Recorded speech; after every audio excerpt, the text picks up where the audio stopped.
Everybody, welcome to another edition of the Shea Anything podcast. This is Doug Williams and Keith Hernandez with you. Haji is interjecting whenever possible as we've been getting this record going. He's very talkative today, so we'll see if we have any cameos. Since we last spoke, Mets are 1-2. They lost 2-3 to the Rays. And again, they really needed to win out. And Keith's been doing all these games. So we'll talk about his impressions. And we won't talk about the season as if it's over, because technically it's not. But obviously this probably will be the last episode that Keith and I do mid-season. They can be eliminated as soon as today. Before we get to the baseball stuff, and there's a lot to talk about with on the field, and also the news today that should Steve Cohen be able to own the New York Mets and approved by the owners in Major League Baseball, Sandy Alderson will be the team president. So a lot to react to there. Want to, though, play a clip of it's a reaction revisited, but it's a comment of Gary Cohen's about Keith that I thought was very amusing and also very true. Take a listen. Gary? Yes, Keith. I bet you we're still holding our audience. Why do you think that is? I know why that is, Keith, but why do you think that is? The variety of our show.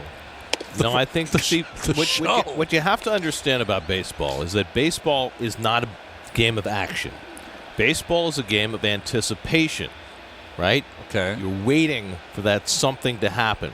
The same is true of our broadcasts. People stay tuned because they just don't know what you're going to say next. Well, you. Me? You. No. That's why they stay tuned. Because there's that, I don't want to turn it off because Keith might say something get him fired. Really outrageous.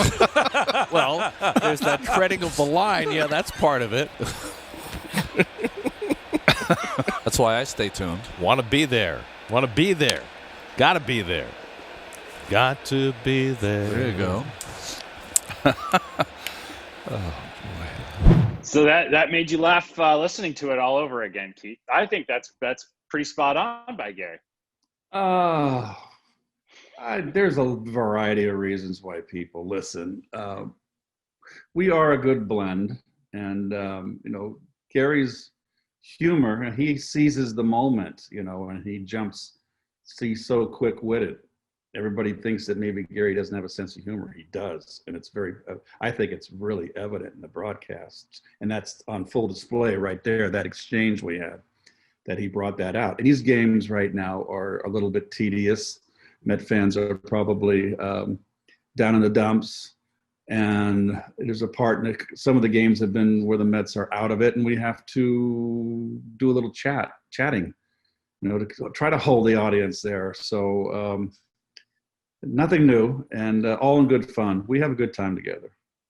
Well, I just think it's such a good point. This is always the point that I make about the three of you, Keith, that it's such a smart booth because, the Mets, ever since SNY came into creation, I don't know off the top of my head how many times they've been a playoff team, but there's been a lot of years where the end of the season, August and September, didn't mean much. And so it matters that the three of you are so entertaining to listen to when the score is, 15-2, as it was that night from that recording, or 2-1. So I just think it's a key aspect of the three of you and why SNY works well and as a viewer experience is because as the game gets maybe weirder, longer, later, you guys get loopy in all the right ways. And last night I thought it was funny. Gary was like, I think it's going to be one of those nights, Keith. Yeah, we got off to an early start. We were a little silly last night. I got stuck the LIE last night, westbound, on exit 49, all the way to, I would say, close to 40. Was an accident. Was completely shut down. The westbound traffic shut the whole highway down. So I had to go. Thank God for Waze that I was able to go through neighborhoods and get around it. But that kind of drove me crazy, and I never like to have a drive where it makes me tense and edgy. So we kind of I went on the air a little loopy last night. So right from the get-go. And it's all fun. We're kind of at the end here. This has been it's got to be a tough season for everybody, the fans, the players. For us, we haven't gone on the road. Ron lives in Connecticut. Gary's got a long drive from Connecticut, and I have a very long drive out here. We've not had the break. We're on the road trip. I've had to drive in, and it's an hour and a half, or one way, 3 hours a day in the car, and I'm at the end of my tether, and there's 4 games left, or 3 games left, 4 games, and I'll be glad not to make that drive for 6 months. I liked it in the broadcast last night. I believe what you said was we got Haji being lifted on the shoulder. He needs attention. You said it's nice when you're on the road and you finish a game, you go to the hotel bar and have a toddy and then go to bed. Yes, that's everyone can relate to that in your job. Some sort of camaraderie. We talked about how that might be affecting players. Obviously, it's affecting you guys too. Exactly. All right, so let's get to President Sandy. This is such an interesting development, Keith. And I'm so curious to get your take in particular, because you oftentimes refer to the Sandy era and that regime as occasionally drilling things into the heads of his players that maybe you're not in favor of, like hitters specifically. So Dom Smith, for example, you talk about him and how they wanted him to be a power hitter and try and get that launch angle up, and he got away from what he did so well, and obviously now he's the hitter he is. However, at the same time, Sandy and his regime are responsible for getting and drafting a lot of players like that. Correct. So where are you on that decision by Steve Cohen that it looks like Sandy will be the next team president of the Mets? Well, I think that, Sandy has worked in the commissioner's office. He's highly respected in the baseball world. And obviously, Mr. Cohen needs to be approved. I think he'll be approved. I mean, they're not going to – he's in. I like Sandy actually as overseeing everything, all the operations of the club. He did draft some great talent. He made did he make the Syndergaard trade? I think he did. And yeah, so I just don't agree. Sandy thinks, and I respect his opinion, is that he says the team that out homers the other team wins, I think it was 70% of the time. Okay. I think that's painting with a broad brush. I feel that wanting everybody to pull and hit home runs and lift, launch angle, could ruin a lot of hitters, and has. And I think that's why there's so many strikeouts in today's game, and that's why I think the game has become a little more boring. It's too many strikeouts, too many walks, and too many home runs. It's not they're not action. I remember talking with Dom, and he was completely lost, and they were trying to get him to pull. That's when Kevin Long was here with that Yankee swing, the short porch. Well, we don't have a short porch. The balls are juiced, the balls are flying. You can hit home runs today, my opinion, hitting line drives. You think Conforto, Dom, they don't have to alter their swing. They don't have to become dead pull hitters. And not everybody can be that. I mean, you want to do that to Jimenez? I don't think so. Jimenez is the table setter. I don't want to do that with McNeil. McNeil hasn't hit home runs this year. He has the potential. It's just it's such a bizarre year, the 60 games, that it's just hard to judge. Players can't get into the flow. There's no fans. There's no adrenaline. It's just a year that's hard to make an evaluation. But I want McNeil getting base hits, top of the order, hitting doubles, hitting in the clutch, which he does, and hitting for average and on base percentage, which he does. So it's a mild disagreement in philosophy, and I'm very curious to see which direction the team goes when he takes over. Well, 2 points, Keith. First, I should have made it at the top of this topic, was that I do think, and Jeff made this point right before we started the podcast, that I think part of the reason Steve Cohen's bringing Sandy in is because it's a respected baseball guy to oversee every aspect of the organization. For Cohen to say, hey, before you approve me, just know that this is a responsible spender and somebody who's well respected across the league. I'm not, as Andy put it on the podcast earlier this week, I'm not going to spend like a drunken sailor. I have Sandy Alderson at the helm. I'm going to be just like the rest of you owners. So the chances of him getting approved were already high, if not 100%, but this will help. The other thing, Keith, is that the difference in philosophy that you're talking about with maybe what Sandy thinks is important in young hitters and the guys he drafts. I mean, don't you think that that's less worrisome now, not only because he's in a more powerful position, but also because Nimmo, Conforto, Dom, all of these guys are established big league hitters, and it's not going to be the kind of thing where Sandy's going to be in a position to go talk to Dom Smith and say, hey, you know how you hit X number of home runs last year? If you do this, you could hit 45 next year. Well, yeah, I think so, because they were all in their early years, right, and trying to get their feet wet. All the more reason I feel, from my experience, is don't do that to young hitters. Let the young hitters find their way, get their confidence. We've watched the group you just mentioned right now. You said now they're major league hitters. Well, they were going through a very, very sketchy, iffy stage in their career to get to that point.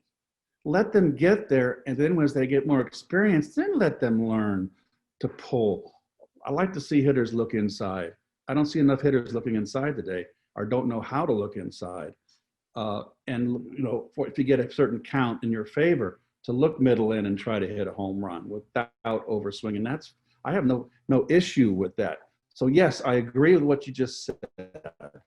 I think the more important thing is that, look, if you were Steve Cohen, do you have the baseball knowledge? You hire baseball people, they handle your club.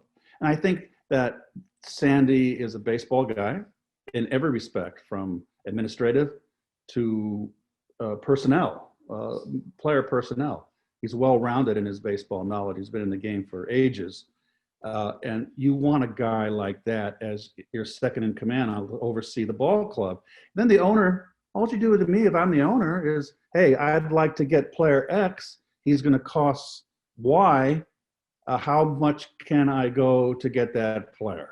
And then do I write the check? My hands are totally off the running of the ball club. I hire competent people to handle that aspect. Yeah.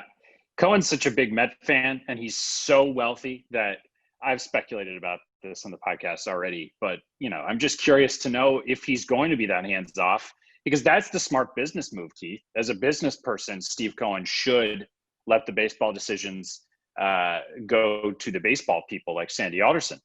But part of me wonders if he's going to want to Jerry Jones it and kind of make some decisions on his own, not just be the checkbook, but also somebody who's consulted in these baseball decisions, because he's been watching the team for a while. He should be consulted, and he should have an input. He is the man. But I think that if I'm Mr. Cohen and I'm not a baseball guy, I'm just a fan, I'm going to ultimately defer to my people that I have handling the ball club. And if they fail to bring results, you fire them. Their job is to bring results. Yeah. If they don't, you find other people. So we're just speculating here, but it'll be interesting to see all this. If and when Mr. Cohen is approved by ownership, which I think will happen, we'll get a taste of it next spring. So I want to go into the 3-batter rule now, and you mentioned Jimenez. So the 3 home runs he now has on the season, 2 oppo, and then he drilled one off the facing of the second deck in right last night. And again, it's just he seems special in certain ways. So I actually want to start with Amed Rosario. Keith, there are some things that Jimenez can do that Rosario just can't, even though Rosario was the top prospect in baseball at one point. Are you ready to make a determination that Jimenez is just a better overall player than Rosario, or do you see Rosario still as a part of the Mets' future?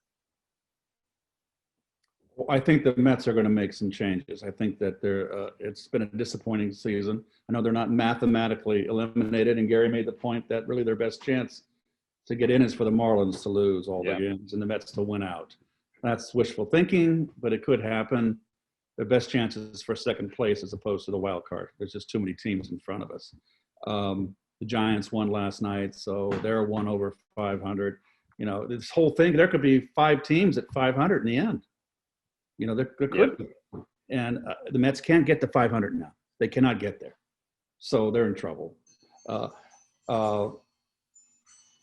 Rosario. As far as Rosario, I think that he'll be shopped around. I think a lot of people are going to be shopped around with a new regime coming in to see what players, what they can get, what they feel they need. I mean, I see Jimenez as someone with a bright future, and I don't see him going anywhere. He's a plus A fielder at shortstop. I really like him at shortstop. Rosario hustles. Even though he's hitting 260, his value is probably down a little bit, but there'll be teams interested in him, I'm sure. But I don't think you can keep both. Okay. I think one or the other. I mean, I think that Jimenez will be. You don't want to sit him on the bench. If you're going to go with Jimenez, he's got to play every day. So I think one of the big missions of whoever the GM is this offseason will be to make the team better defensively up the middle. How would you feel about keeping Rosario here and putting him in center field?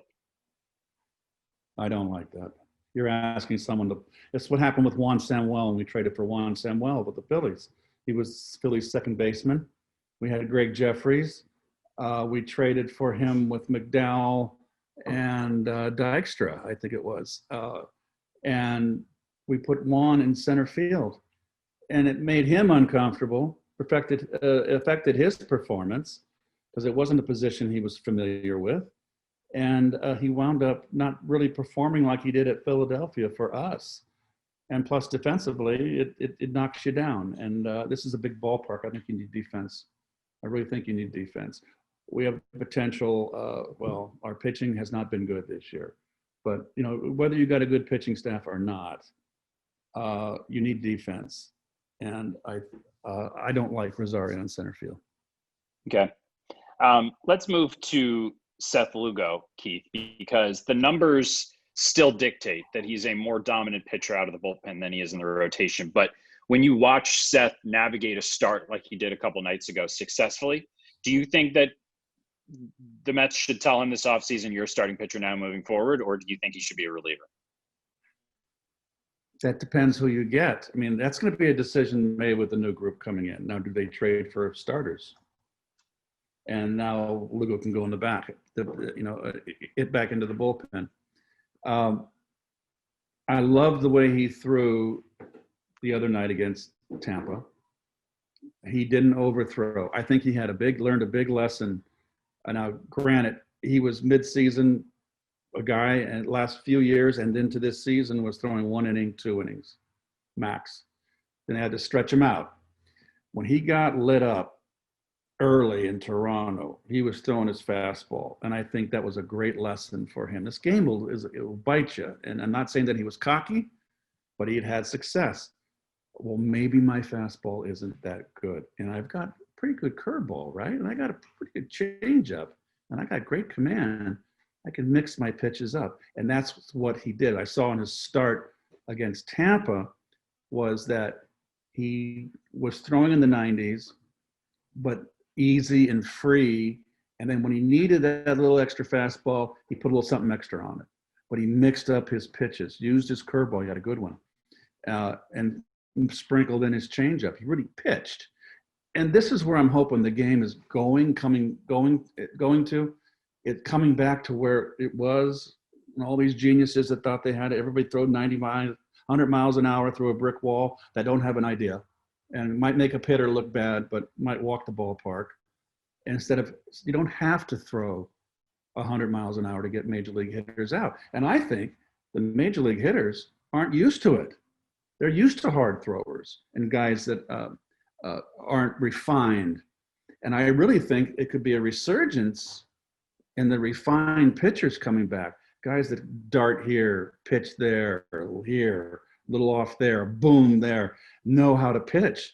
That's what I miss in the game. That was the beauty of the game for me. And I saw it with Lugo last night. And a guy like Lugo pitching like that, he's not putting a lot of energy into every pitch. And he can go, I mean, if it was 40 years ago, he'd be going 9 innings. Okay, DeGrom would be going 9 innings. But that's over with. But he can go 7. and then you hand it off to your setup man and your closer, and you're not taxing the other end of your bullpen, which all the bullpens aren't, stocked, all 8 or 9 in the bullpen. And there's a lot of guys you could fatten your average up on in every team. Mm-hmm. I think of modern day Justin Verlander, obviously before he got hurt, he used to start games 89, 90. And then when he needed that 95 to 98 later on in the game, he'd show that. And I think Lugo is so interesting because it's hard to prepare for if you're a hitter. I mean, you're not preparing for a standardized 95 mile an hour fastball. You might see 89, 90 in the first couple innings. You might see 89, 90 in the 7th or 8th. So I agree. I think he's really good at navigating a lineup, which is something we don't see enough. Pete Alonso, Keith, I'm watching last night. Glasnow's got a nasty, what was the last one? Snappy tuna. You referred to that on the broadcast, which again, I'm not sure what that is, but I know it to be a curveball from the way you snappy Tom, snappy tuna. Keith, Pete's swinging at balls that are in the grass, not even in the dirt. And then the night before, he hits an 118 mile an hour base hit. He hits a home run. He drives in 3 runs. So I keep thinking, yeah, he's fixed now. And then boom, he looks terrible at the plate. So what do you think? I mean, is it just the weirdness of this season, or is he going through some legitimate issues here? I think it's a sophomore jinx. And we'll see next year where this goes, if it continues or he starts fresh. But he needs this season to get over. He looked terrible last night. He hit the last at bat. He hit the ball hard. They were way ahead for grooving fastballs, but Glasnow with the curveball, made him look really bad. And Glasnow can do that with hitters, but Pete swung at pitches that were totally out of the strike zone, totally lost on the breaking ball. So I know that he's hitting. Everything's speeding up on him right now. When you start swinging at pitches that are bouncing in the dirt before home plate, before they don't even hit home plate, everything's fast. It's slowed down, and you're hitting panicked. I've been there, so I just think he needs 6 months off, collect himself, and this is a lost season for him. I mean, that's all there is to it. It's a lost season for Ramos as well. So we'll see how it goes next year, and hopefully we'll have fans back in the stands, and hopefully we'll have a 162 game schedule. And some time for a toddy at the hotel bar before retiring to bed. Well, I'm tempted to put this house on sale, up for sale, because I tell you what, if I have to drive I do 110 games. If I have to drive from here 110 games, I will get fired. So I'm thinking about going back in the city and just cutting a deal with a hotel. I'm really, really strongly considering it. One of the things that I've learned from you this season and talking with you about Pete is kind of getting this conversation that I know we're going to be having in the offseason about, do you go into next season with Dom Smith as your first baseman or Pete Alonso? The cautionary tale that Pete should also be a cautionary tale for Dom going into next year, because Dom has been great in 2020, but that does not necessarily guarantee he'll be great. He'll be the same hitter next year. You're only as good as your last at bat. Right. So just like Pete wasn't guaranteed a good season this year because he had a great one last year, I think you go into next year with both of them and you see what happens. It doesn't need to be a decision you make in the offseason or right now, especially who's your first baseman of the future. Again, I host a couple talk shows. We'll talk about it, but it doesn't mean that the smarter baseball people in this organization are actually going to have those conversations, because I just don't think you're ready to do that yet. This date in Mets history before we go, Keith. 1969, Miracle Mets clinched the National League East for their organization's first postseason appearance. How long before they clinch something again? It's been a while now. When do you think the next playoff team will be for Mets fans who are anxious to clinch something again? Well, if they go with the format this year with 8 out of 15 teams, I think the odds are pretty much in favor to get in. I hope they don't do it. To me, it would just make a joke of the postseason. Keep the format the way it was, the 2 wild card teams and the 3 divisional winners, and let them battle it out. I mean, it's a real possibility that there could be in the National League, a sub 500 team in the playoffs. Come on, give me a break. You can't have that. Can't. It's like Ronnie said, it's a participation award now. It's everywhere in this country. It's a participation award in Little League now. What, in the major league level? Give me a break. So you're saying maybe the Mets have a chance for clinching next year, even if you think they don't deserve it? There's a lot of things that they have. Well, if they keep the format. I mean, you saw Vaccaro's column today in the Post that was pretty scathing, and they're 8 of the 15 teams got in. The Mets didn't get in, and there was high expectations. It was a very disappointing season. So I do feel if there's 8 out of 15 teams next year, yes, they'll get in. They got a lot of holes they got to fill. We can't speculate on that now, but until we find out how they put this team together for next year. But I'm hoping that they go back to the old format and don't get greedy for postseason money. I think you get Real Muto behind the plate. It's the definition of easier said than done. You get a good defensive center fielder. You get some pitching. Steve Cohen comes in, changes the rotation, the roster, the look of the roster. I think the potential is there for a playoff team next year. I think that the DH is here to stay. So Dom's your first baseman to answer your one little thing you brought up. And Pete is your DH.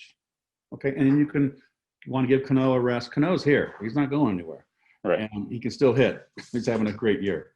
And he'll hit next year. And then if Cano needs a rest, you DH Cano, and then you sit Pete down on a tough right-hander. It's a tough left-hander. You put Pete out there. And there's a lot of things you can do, a lot of moving parts. But I think on a day-to-day basis, because there's more right-hand pitchers, I think Dom is your first baseman. He gives a better glove. And Pete is your DH. And if you're going to rebuild this team, I'm always say it, pitching. That's what I'm hopeful for. Yep. Get some pitching. All right, Keith. Well, we got to get you to the ballpark, right? We're an hour early. We're an hour early tonight. Remember, we got a 6 o'clock start. What time is it? It's 1 o'clock. I've got another hour. I'll leave it 2. Okay.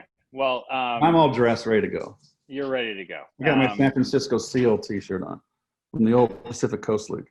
I love this. And Haji's gonna have to say goodbye. He was he was craving attention for the entire podcast, but he'll have to hang out, wait for you to get home tonight after that long drive home for one of the last times of the season. Luckily for you. Again, folks, please subscribe, rate, and review this podcast wherever you get your podcasts, Apple, Spotify, wherever. We appreciate it. Keith, thank you. We'll be back with you next week, playoffs or not, to talk more Mets baseball. I hope we can do it all winter. That'd be great. It'd be good fun. Well, we'd be happy to have you. I can keep you in the line.